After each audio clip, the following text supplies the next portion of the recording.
Doc is In is sponsored by Amada Senior Care. Fox 56 News Chief Medical Contributor Dr. Ryan Stanton with us again in studio.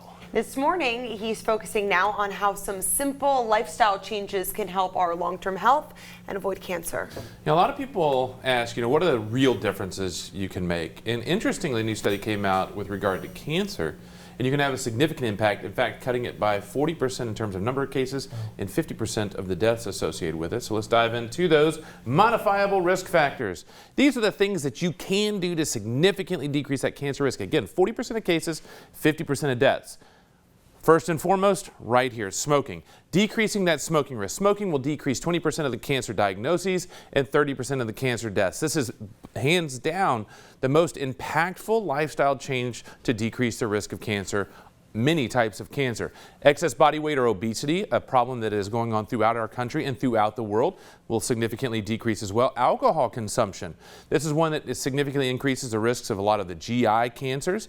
Skin cancer, the number one type of cancer that is out there. Skin cancer is the number one diagnosis and increasing in the number of actual deaths and long-term complications. And finally, physical inactivity.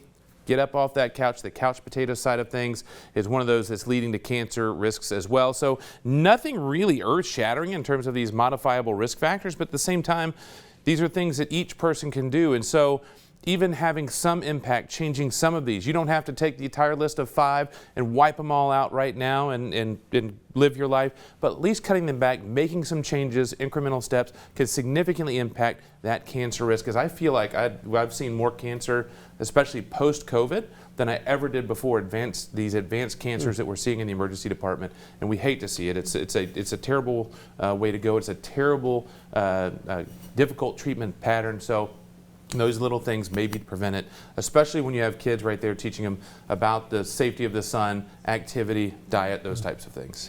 I like to think of it as small changes, and as long as you're a little bit better than you were the day before, then you're making progress in the right direction. Absolutely, and it is, about the quality of days. I like to say it's about the quality of days more than the quantity in some cases, but at the time we want to find that great balance between the quality of our lifestyles and the quantity of the time we get to spend on this little globe. Real quick, minimum number of days you think working out per week?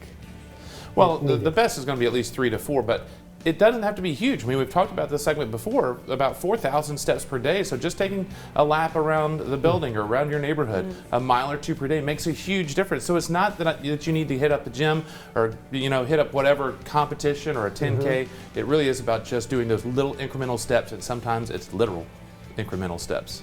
I get in a lot of steps going to the break room, that's for I was sure. going to say the motivation, though, to maybe grab a water instead of a Coke soda. or a diet soda. You're right, or a diet, exactly. A Krista diet soda, Spadaccini. We're talking to each other. I had one yesterday. I won't have one today. That'll be my small change. Thanks so much, Doc.